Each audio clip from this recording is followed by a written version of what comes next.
Qantas set for East Coast to London and New York flights within 2 years. The downturn in the building industry worsens, and Australia's one-time biggest crypto exchange closes its doors. It's Wednesday, the 31st of May, 2023. Welcome to Fear and Greed, Australia's most popular business podcast. I'm Michael Thompson, and hello, Sean Aylmer. Oh, I'm very excited today, Michael. It's a great show. So much corporate news. In fact, the last couple of days, we haven't had a lot of corporate news. Today, chock full of it. Well, I've got to say, any day that starts with an airline story as our lead is going to be a good day. I agree. Totally agree. I'm very excited. I need to mention, though, before we get into that, you've got an interview coming up today with Tim Fung, who is co-founder and CEO of Airtasker. Yes, so we talk all about what people are doing to make extra money. We know that the cost of living crisis is real and people are paying more for petrol and energy and things like that. And so Airtasker has found that across the globe, not just in Australia, people are looking for extra work. And we talk about what they're looking for, what they can do, what it means for consumers, trends like that. Really fascinating chat about the real economy. Yeah, it is a good one. It's coming up later on, Sean. But first, the main story today. Qantas is on track to fly Sydney to London non-stop. That is a 19-hour journey in 2025. And it seems the ultra-long-haul flights are expected to be very lucrative for the airline. In fact, the national carrier reckons in the first full year that it's flying non-stop East Coast to London and New York, earnings will jump by about $400 million. Now, that's not much more than what all international routes contribute to the bottom line right now. Qantas says it hopes to have 12 new Airbus A350 jets flying the routes by 2030. Chief Executive Alan Joyce, at his very last investor presentation day yesterday, said the new aircraft have started arriving and will transform the carrier's network. Analysts forecast Qantas's fleet renewal project will cost up to $15 billion over the next 5 years and involve nearly 300 new aircraft over the next decade. They are next-generation aircraft, Airbus 220s, Boeing 787s and Airbus 320s. Qantas is promising they'll be more comfortable, less noisy, and with fewer carbon emissions. Also at the Investor Day, the group forecast Qantas Loyalty to deliver up to $1 billion of earnings by 2030, powered by targeted expansion in financial services and insurance. Interesting. It was enough to push Qantas's share price up 2.6% yesterday. Sean, there's a lot in all of that, and I think that element of expansion in financial services and insurance sounds fascinating and seems kind of drifting further and further away from the core business of flying planes. And it all kind of sounds good from an investor viewpoint. What about the customers? What about you? Is what you're asking? I was trying to kind of dress it up a little bit to make it sound like I was asking on behalf of all customers. But yes, if we just kind of boil it all down to one person, what about me, Sean? Yes, well, yesterday was really about the group's long-term strategy, though they did have some announcements about short-term changes as well.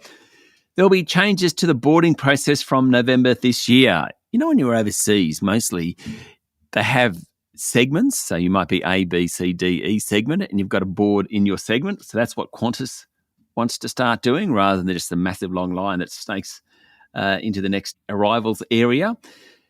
They also want to change the Qantas app. In fact, they're overhauling it at the moment. You'll actually be able to track your luggage to make sure it's on the plane with you. Now, I don't know what you do when you're 40,000 feet in the air and you realise your luggage isn't with you. Well, wouldn't that just be the worst, to be tracking your luggage and just go, and there's nothing you can do about it. No. But you can just track it and just watch yourself getting further and further away. Or if you're particularly unlucky, actually watch it going in the opposite direction. Yes. Qantas also plans to expand the current range of redemption options for frequent flyers, and the national carrier is promising, and I quote, focus on the continued investment in low fares. Oh, low fares. So when's that due to start? Sorry, yeah, exactly. Not quite sure. Anyway, plenty going on at Qantas. Yeah, big day for Qantas. Local markets, how do they perform yesterday? The S&P ASX 200 closed down just a touch to 7,209 points. All the major banks were lower. ANZ was the worst of the top 200. It was off 1.4%. Telstra, Woolies, Wesfarmers, BHP and CSL all ended higher. Among the large caps, there really wasn't many big movers at all. The worst performer was Paladin. It tumbled 20%. I'll tell you more about that in a moment. And I'll just quickly jump into international markets here, Michael. Oil's off a bit, so too gold. Coal prices continue their slide and are at their lowest level since January 2022. And the Aussie dollar is trading just above 65 US cents. All right, we have some big stories to get through this morning, Sean. We'll be back in a moment with the rest of the day's business news.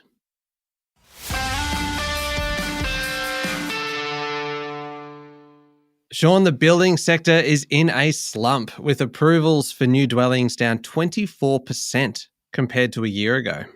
Bad news for construction companies, for builders, for tradies, but it's also bad news for the economy because construction has this big multiplier effect to the rest of the economy. If someone builds a house, they need to fill it with stuff: furniture, TVs, fridges, not so nice paintings in some cases. There's a fair amount of judgment in that one, Sean. There's definitely a story attached to that. Yes, we might leave it. Anyway, this economic multiplier effect is very, very large in construction. I think construction actually has the biggest multiplier effect. So when things are slow in construction, it's bad for the economy. Last month, building approvals fell 8%, according to the Bureau of Statistics. Hardest hit have been apartment buildings. Now, given the influx of international students expected in coming years, that's really bad news for renters because that will push up the price. When more people wanting apartments, likely to push up the price. Mostly it's been, the dearth of new building approvals is all about interest rates rising, costs blowing out, and being very hard to find labour. Michael, I suspect chronic underbuilding is emerging as a real problem for the economy. Did Jackie buy a painting that you don't like? It's excellent. It's beautiful. It feels like we could unpack that. And you know what we could even do? Jackie listens to this show. Let's just move on. Let's move on. Okay, pretend we didn't say anything. Hi, Jackie. Yep. Sean, let's move on. This is a big story. Gaming giant Crown has agreed to a $450 million penalty over anti-money laundering and counter-terrorism breaches at its Melbourne and Perth operations. The agreement with the financial crimes regulator AUSTRAC comes following breaches of gambling laws at the Melbourne casino over more than a decade. As part of the settlement, Crown has admitted its casinos failed to appropriately assess the money laundering and terrorism financing risks they faced and to identify and respond to changes in risk over time. They didn't have appropriate controls in place. They didn't have an appropriate transaction monitoring program in place. Bit of a debacle, really. Crown has previously been fined $230 million by Victorian gambling regulators. It also faces other investigations. Of course, it's now owned by Blackstone, who bought it off James Packer and other shareholders in June last year for $8.9 billion. Sean, the boss of Wesfarmers, Rob Scott, believes the glory days of government largesse, low interest rates and good times for companies, including retailers, is well and truly over. And we're moving into what he calls, somewhat ominously, the big squeeze. So Wesfarmers is Australia's 10th largest company. And apart from Bunnings, Officeworks, Kmart and Catch.com, the online retailer, it runs a big chemicals business. It's looking at health and it's looking at lithium. This business has its finger in many pies, so to speak. So Rob Scott is speaking from a place of knowledge. At yesterday's Investor Day, Scott said the honeymoon is over for many companies and retailers. Shoppers are trading down to cheaper products, which probably helps Wesfarmers, given Kmart and Bunnings, etc. And he says value will become even more important to customers. Businesses also face an escalation in wage pressures and a post-COVID drop in productivity, hence the big squeeze. Of course, Bunnings is the powerhouse of Wesfarmers retailers. It's thinking about pushing more into pets and pet care and more into the power tools business. That's right up your alley, isn't it, Michael? The power tools business. We both know, Sean, that it's not. No. Right, let's move on. Now, on to something that is up your alley. Yeah, Botox. So yesterday, Scott said Wesfarmers won't make a higher bid for Silk Laser, which is primarily a Botox group. A higher bid came in for that group. Wesfarmers made a bid for it. Higher bid came in from a Hong Kong-based suitor last week, and Wes said, go for it. I don't think either of us came out of that story looking particularly good, did we, Sean? Well, looking better because of the Botox. Of course, nice and tight. Now, Federal Treasury is overhauling its oversight of consultants following the PwC tax scandal.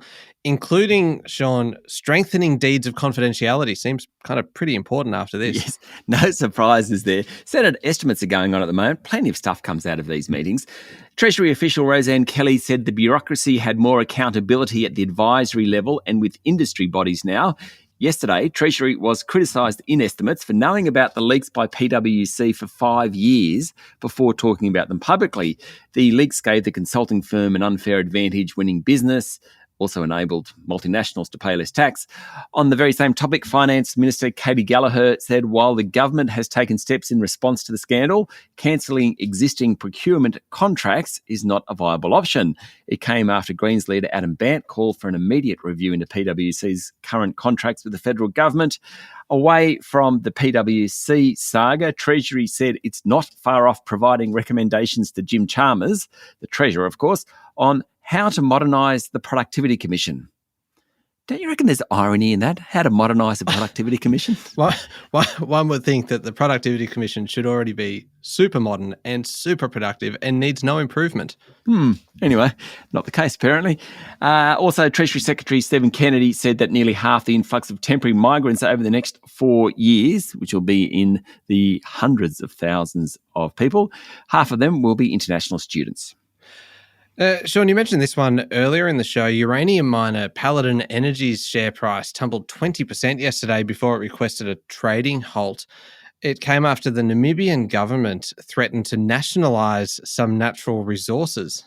Paladin owns 75% of the Langer Heinrich mine in Namibia, which has been shut since August 2018, but it's in the midst of a big spend to get it going again.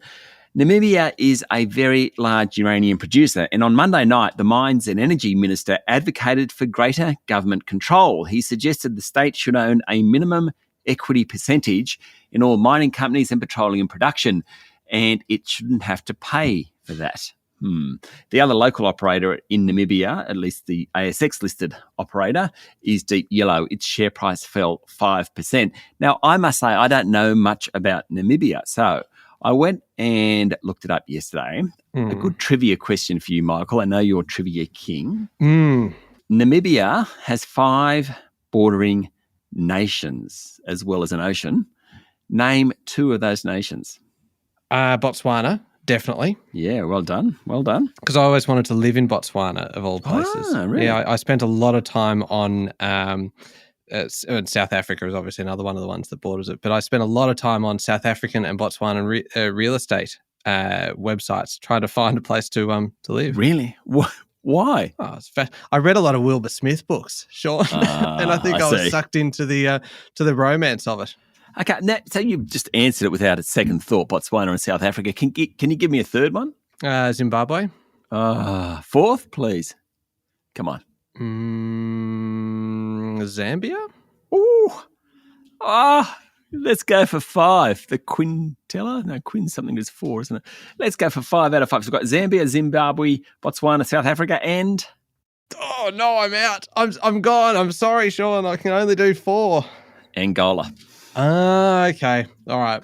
Well done. You know what? I reckon 80%. Did you hear how uncertain I was as I said that? 80. You did much better on geography than maths. Yep, that's right. 80%. I reckon that's pretty good. That's a pass mark. Yeah, definitely. Well done. Let's move on, Sean. Australian customers of Binance are so desperate to quit the Dubai-based crypto exchange that they are willing to accept $6,000 per unit less to liquidate their Bitcoin.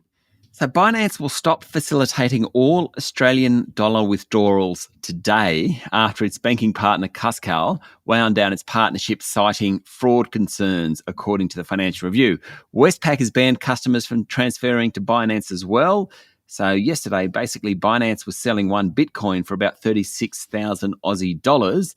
The other local players were charging 42,000 Aussie dollars. Problem is, you end up holding it with Binance. Now, Binance has told its 1 million Australian customers that any Australian dollars left on its books by Wednesday, today, will be converted into USDT, a type of cryptocurrency pegged to the US dollar. Of course, Binance has its own US dollar-backed stablecoin, which is called BUSD, as in Binance USD.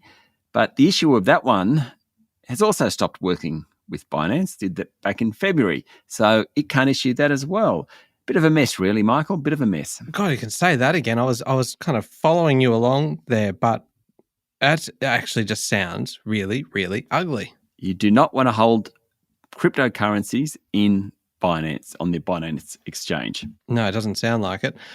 Now, Sean, one last one before we get to international news. Toll roads group Atlas Arteria held its annual general meeting yesterday, and shareholders voted against the group's remuneration report. Proxy votes show a 35% vote against the report, triggering a so-called first strike. A second one next year means the board of the group is spilled. Chair Debbie Gooden said the company will listen to the protest vote. Some shareholders haven't been happy about Atlas's recent purchase of a 2/3 stake in Chicago's Skyway motorway in the US. Main reason we're doing this story, Michael, is, of course, you love the name Skyway for a motorway. Oh, because it just makes it sound so exotic. It makes it sound like you're driving through the clouds. And then we looked at the photos and it was just another tollway. It should be called the Chicago Groundway. Yes, that's right. The other part of this story, which I love, was that they came out yesterday and said it's French toll roads are doing well. Couple of reasons. Really good ski season. People are, driving up to the ski fields in France, so good on them. Also, we've had all the strikes in that country about the pensions, so there's been fewer trains running, and so therefore more people are using toll roads. I think that's quite funny. Yeah, I think that is quite interesting. I do have a question, though, about this, and it's actually a serious question. I know that will come as some surprise. But when there is a vote against a remuneration report, is that against the remuneration relating to the executive of the company or the directors' fees, etc.? It's more towards the management, isn't it? It can be both, actually. Okay. So it's essentially the most effective way for shareholders to send a message to the company that they are not happy. Yeah, and if you do it twice, the board has to spill. And when the board spills, they can get voted back in. But it's not that many have, a couple have been spilled, but generally that hasn't happened. So essentially it serves as that first warning to... Yeah, it certainly sends a message. The irony, of course, is that 35% voted against it, so the people will still get the remuneration. Yeah. But next year they will be much more careful about how they do it. Okay, all right. International news now, Sean, and today is a cracker of a day because we started the show with a story about an airline, Qantas, and now we're talking about space, and in particular the space race, which is back on with China yesterday sending 3 astronauts into space, including their first civilian. And that came a day after China announced plans to land astronauts on the moon before 2030. Of course, NASA is aiming to send American astronauts back to the moon by 2025. Administrator Bill Nelson, this is the NASA Administrator Bill Nelson, has described a Cold War-like space race, only this time it's US v China, not US v the Soviet Union. Yesterday's launch will send the crew to the Chinese space station. They're the first crew to visit since it became fully operational late last year. Its expected 15 years in orbit means the station could become the sole permanent research facility after the International Space Station is decommissioned in 2030, Michael. Now, finally, Sean, we've had a bit of a focus on unusual stories to end the show in recent days. We had the Indian food inspector who drained a dam to look for his phone. Then we had the nun from Missouri who was exhumed 4 years after a burial and was completely intact. What have you got for us today? Look, I was going to do the one about the Russian spy whale. Sorry, what? Well, it's a harness-wearing beluga whale. It turned up in Norway 4 years ago, sparked speculation that it was actually a spy whale trained by the Russian Navy because it had something attached to it that suggested it was Russian. Anyway, it was tagged and it's reappeared off Sweden's coast. So I was going to tell you about that one. Oh, that would have been fantastic. But it would have been. But I think we should be a little bit more business focused. So today's offering is more business focused. And it's actually the chief executive of Philip Morris International, saying the company, which of course makes Marlboro cigarettes, among others, is on its way to becoming an ESG stock. Now, an ESG stock, environmental, social and governance, investors put money into ESG stocks because they're things that improve the world, energy transformation, for example. They shy away fervently from things that harm the world. Companies that make bombs, for example, cigarettes, for example. Last year, Philip Morris sold 621 billion cigarettes worldwide. Cigarettes, of course, are the leading cause of preventable death globally. But Philip Morris's boss, Jakub Olsak, points to the fact that because the company now makes less harmful nicotine alternatives, like vapes, maybe they're heading down the ESG track. When asked by the Financial Times if one day the company might be classified as an ESG stock because of its push away from cigarettes, the boss said, I think so. Even he didn't sound very convinced, Michael. No, it feels like he might be clutching at straws there a little bit. It's just, I don't see any way that a company like Philip Morris could ever be considered an ESG stock. But hey, points for trying. Points for trying. Unusual story and a business one. Hey, look, tomorrow I'll go back to the silly stuff. Oh, yeah. I mean, I love the beluga whale, the spy whale. The great thing about that, so they're not sure what's going on with this whale. They have tracked it for the last 4 years, and they don't really think it's a Russian spy anymore. They think it might be on heat and looking for a mate because it's been swimming up in that area. And from what they can tell, they don't think it's met a mate in about 2 years. That's pretty lonely, swimming around without meeting a mate for 2 years. You know, there's a lot of places we can go with this story, Sean, and I don't think it's safe for us to do any of them. Let's not. Let's just move on. The Daily Interview, Fear and Greed Daily Interview with Tim Fung, co-founder and CEO of Airtasker, up next. All about people trying to make extra money by using or by offering themselves on Airtasker and the sorts of jobs that people want to use Airtasker for. It's coming up next in the Fear and Greed playlist on your podcast platform or at fearandgreed.com.au. Thank you, Sean. Thank you, Michael. It's Wednesday, the 31st of May, 2023. Make sure you're following the podcast. Join us online on LinkedIn, Instagram, Twitter, and Facebook, and stay up to date on all the business news with Alexa and your Amazon Echo smart speaker. Simply say, Alexa, play the Fear and Greed podcast to catch the latest episode. You can grab yours now at amazon.com.au. I'm Michael Thompson, and that was Fear and Greed. Have a great day.